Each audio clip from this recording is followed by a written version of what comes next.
Right. For all you guys that constantly play legendary tier battleships and pull massive, impressive games off every single time you take one out, um, watch this video with one eye open and bite your tongue.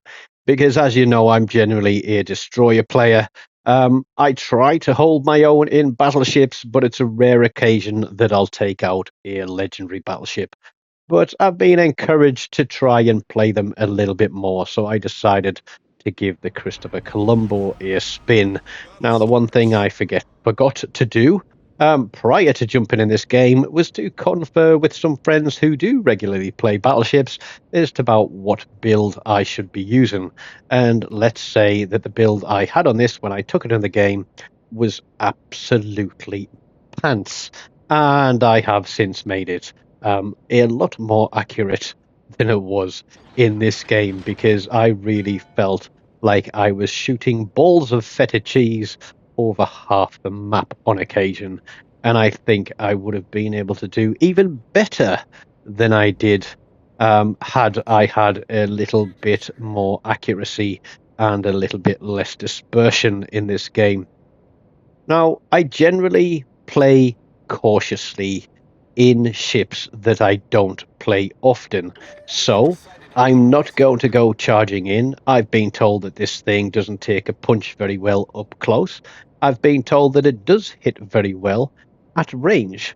And so on this map, having a knowledge of almost 20,000 games, I know that generally the people who spawn on B will push through C and you get a heavy push on this side of the map.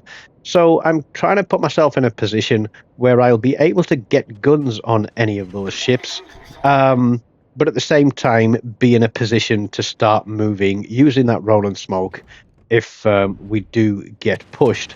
Now, one of the things I'll point out at this very early stage of the game is we've got a Shimakaze across there on A cap who has been completely abandoned by the Montana and the Yamato. And let's just say those two are going to get absolutely slapped off this map something hard. I double citadel that Aegea as he tries to run behind the islands. And one of the things that did surprise me about this ship was that the arcs of fire are actually quite decent. Now we can't get a shot on that BB out there, so we're going to try and put the pressure on this Vermont because he is pushing hard up this flank here, but it doesn't appear that he's got any support. The other thing that I'll point out is the Shimakaze that is here just to my left-hand side. What I will say is he appeared to be a relatively new player, probably lacks experience, and I think also has an allergy to capture points. Um, I know I'm often critical of destroyer gameplay when I'm in any other ship than a destroyer myself, but generally watching how destroyers play, especially in domination mode, can give you an indication of whether you're in with a good chance of winning. And let me just say, with this one, we weren't, because the Shimakaze across there on ACAP is trying to keep a Halland spotted, I think it is, while the battleships that were in a position to support him are running away across the map. And both those guys are pretty much there, sort of at the back end of Bravo Cap. Red Team have not pushed round this flank. What Red Team have done is pushed some big, heavy battleships straight into the middle of B Cap, and our Schlieffen there is getting absolutely pummeled. Now, I have seen that person in that ship in a couple of other games, and to be frank, I think the outcome was very much similar. But if you watch my live stream on Monday night, you'll see that I also do have potato games, because I was distracted watching for a cruiser to burn down while I was sat contesting a cap in my Z52. And whilst distracted, the Shimikaze obviously put a wall of skill through the capture point, and I wasn't running my sonar, and I ate a torpedo and died. So um, I am not immune to making mistakes myself. But we're looking at who we can get the best shot on here, and we're going to try and lead that Conqueror. But should I have gone on the Alaska here, that Shima can get in a position behind the small island on Charlie Cap, but the Conqueror turns out. So he could get in a position on that cap. Red team, they've only got the one cap, but they've got the advantage, and we really need this Shimikaze to push into a cap. But that is not going to happen until much, much later in the game. I think everybody is doing what they can to try and get rid of that Alaska. It's a bit of a distraction, but here we go. There's going to be a Montana pushing through the center there. The cap across on A is completely uncontested, and I think it's in Nebraska that is way out there. We've got a Yamato in the middle of the cap. There's going to be a Shimikaze in the middle of the cap, and we're already 2 ships down to their 1, and I really don't know what I should be doing here. And I'm trying to think on my feet, and basically, I'm thinking we're stuffed. So I'm going to shoot at whatever I can see. Now, I've pointed this out in a game before. A lot of people go, why don't you fire a full salvo? And the reason I don't fire a full salvo is if I fire those 2 turrets and I look at what the fall of shot is like, and then I can adjust my fire and then fire the second set of turrets and get a better fall of shot. But as you saw there, the dispersion in the grouping was absolutely shocking. And as I said earlier, I have since changed my build. But every hit point that I take off a ship is a hit point that benefits our team. And if you paid attention to the splash screen at the start, you'll have seen exactly how many hit points I'm going to take off this team. Now, these 2 cruisers that are they're off my bow at the moment, heading back towards Bravo Cap. They were across on this side of the map to start with, and that's not their fault. I think that's the fault of Matchmaker and where it placed ships at the beginning of the game. We've got the Shimikaze backing out. He is spotted, and I'm shooting at him because everybody, if a destroyer is spotted, should be shooting at the destroyer. But look at this. The Minotaur is still shooting at the Yamato when really get rid of that Shimikaze, and that gives us a better opportunity. I understand that, you're thinking, can I get rid of a big battleship because it's less risk to me? But a Shimikaze with its wall of skill coming out every minute and a half is an absolute nightmare to contend with. But there we go. I think it's the Roan, I think it was, put some fire into that guy, and he gets finished off with a fire. And now the Alaska is pushing in as well. Now, I don't know who's going to batter him, because it's certainly not me. But the Shimikaze has pushed forward into the cap, and that has drawn the Alaska out. He feels safe in coming out from behind his rock now, where he's been cross-firing across to Bravo Cap. Now, I'm safe generally from the Yamato and the Montana, but there's also the Conqueror, who, the reason I didn't push forward is because I believe that Conqueror was on the left side of the minimap, and I didn't want to put myself into a crossfire.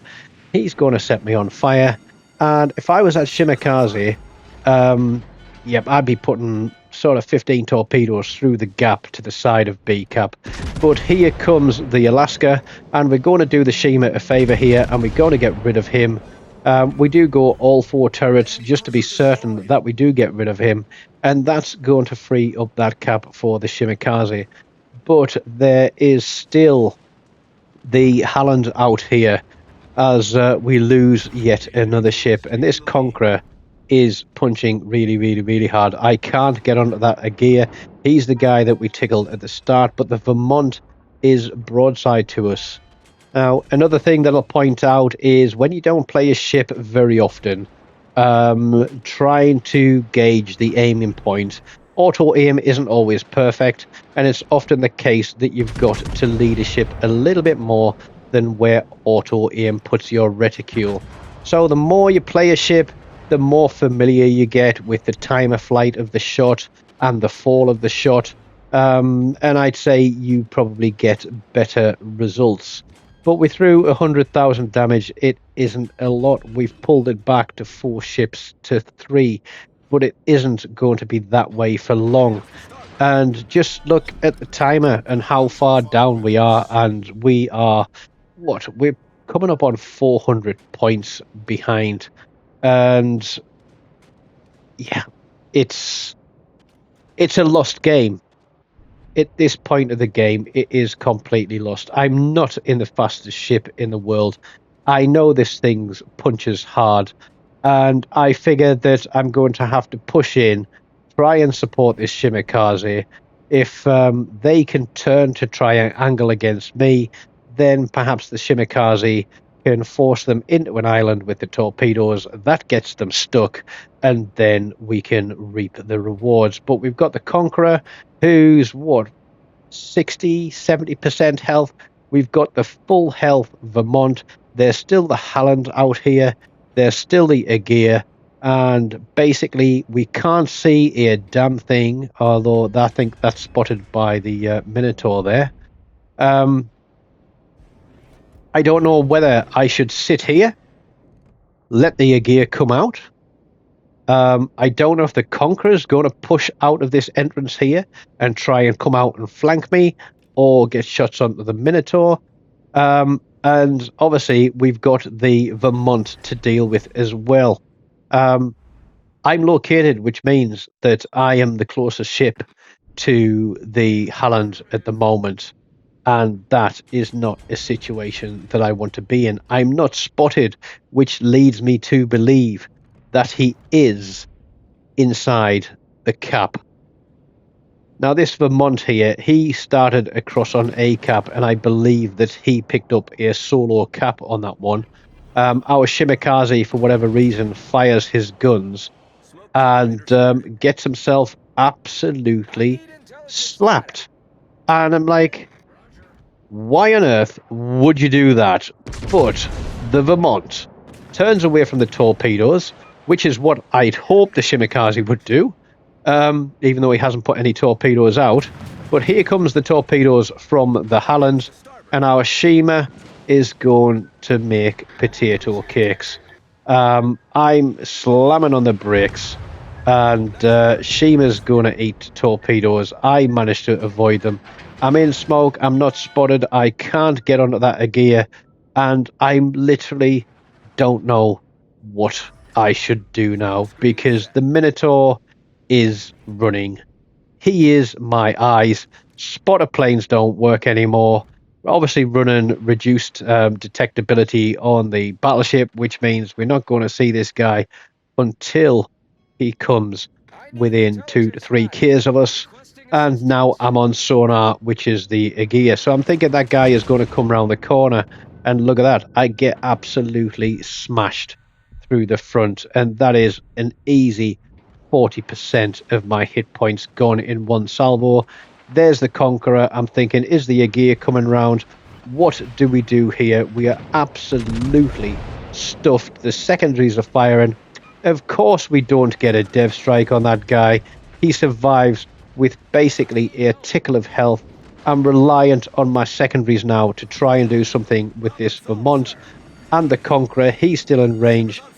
No idea where the Aegir is, but there is the Halland. And torpedoes are very obviously on their way, judging by the time it's been since his last set of torpedoes got fired.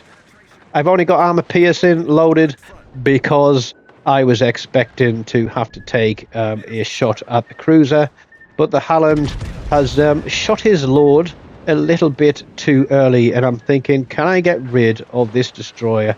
No, I can't. Do I turn my guns for the Vermont? Can we somehow finish all 3 ships and get a victory here? The answer is, of course, going to be no, but this Halland decides that he's going to hang his balls off the front of his ship and use his guns. And yeah, I've got a reload ready. And how are we going to do? You know what? We're going to miss most of it. We're going to miss most of it. And I feel like I'm absolutely stuffed now that Vermont, there we go, look, absolutely smasher of a shot. I'm currently running the Vermont Bureau, but the clock is ticking down, and I'm thinking, am I going to die? Am I going to survive? Can I get a hit on this guy? We get the heel off, we get the last two turrets off, and the game is going to end right there. And this is what almost made me cry. I hit 250,000, in fact, over 250,000 damage in a legendary battleship. For somebody who doesn't play a lot of legendary battleships, to get a high caliber, a Confederate out of that shows that I was trying to shoot at pretty much everything that I could. Over 2,000 base XP on a defeat. The Halland picked up just over 3,000. Had that been a victory for our team, that would have been more than the Halland got for his. And he's a destroyer in a domination mode. And yeah, 3,000 games aren't hard. No, they are hard to come by, but they're not impossible. It's a lot harder for a battleship, certainly at legendary tier, to pick up 3,000 base XP. Um, Disappointment, a bit of a spud run, but I don't always showcase the amazing ones. So if you've got any tips, or if you've got any really good builds for the Christopher Colombo, then please do let me know down in the comments how you run it. And watching back to that video, give me some tips on my gameplay. Could I have positioned better? Do you think I should have moved somewhere else? Do you think I should have targeted something better? Let me know. I'm always open to some constructive criticism. I don't mean just go calling me a potato in the comments because we lost. I mean, give me some tips. You know, I share my information with you to help you learn. So if you're a legendary Christopher Colombo player, share your tips with me and give me a little bit of helping hand in the world of warships legends.